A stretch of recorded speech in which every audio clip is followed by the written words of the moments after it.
Do you know what? I've noticed that you now coach people from all over the world. And so this is a genuine question from me to you. Do you change what you do depending on the nationality and culture of the people that you're speaking to or the person that you're speaking to? So do I change my communication style? Yes. Interestingly enough, I don't. And it is a question I get asked a lot by clients, Okay. especially if they're on road trips around the world, for example. Yeah. My belief is this, is that if we are authentic, I mean, really, really human, 100% human, Yeah. and we're talking to another human being, of course, right, then it will always land. But it won't land if we're not being 100% human.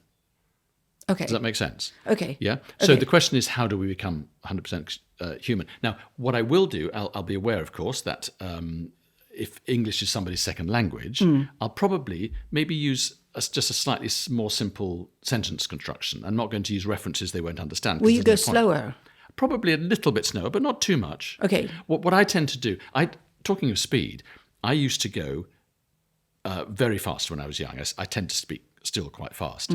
And I tried to slow everything down so that I thought it was more helpful. And it sounds that's incredibly condescending. And Yeah, actually, I bore disrespectful. myself. It doesn't Yeah. work. So what I do is I speak at my normal pace, Right. even in cultures where English is their second language. Yeah. But I put in lots of pauses.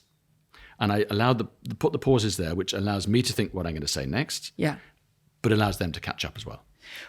And if they signal to you or you notice that they don't understand, will you repeat? Or Then I'd repeat it maybe in a different way. Exactly. Right. If it's on a one-to-one. Okay. I was in China recently giving a talk. Yeah. Quite a big talk actually. And I thought, okay, shall I tell the same stories, the same jokes? Is it going to work? And I had an instant translator. And this was really interesting in terms of style.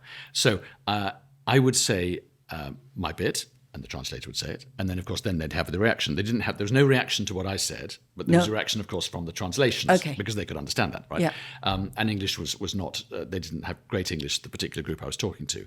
So I was telling jokes. Now, how you tell a joke in a series of sections, right, where you still want the laugh to punch to come the at the end. timing's all Timing. So what I had to do, but I got really good with this translator, and she was fantastic. So I would go diddly-dee, she'd go diddly-dee. In Chinese, and I go diddly-dee, she go diddly-dee, I go diddly-dee, diddly-dee, bang, bang, laugh. And we kind of did it. And when we got a laugh together, we kind of did a high five together. That was just fun.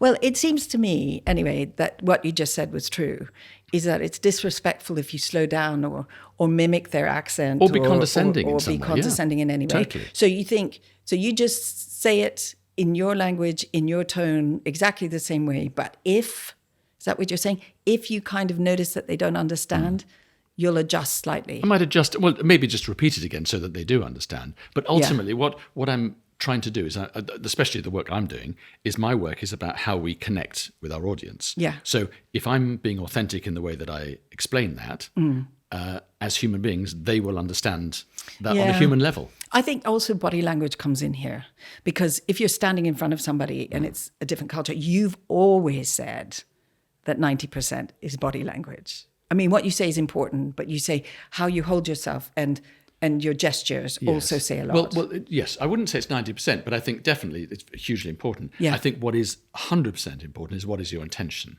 Right. So if they feel that your intention is you're there to help them, you're kind, you're empathetic, you're not annoying, you're not arrogant, all those things. So your intention is essentially to help them. Yeah. Then they will always listen to you. To become a public speaking expert yourself, visit my website, robinkermode.com, and take my online masterclass. Or watch more of my videos here on YouTube. And please do subscribe to my channel.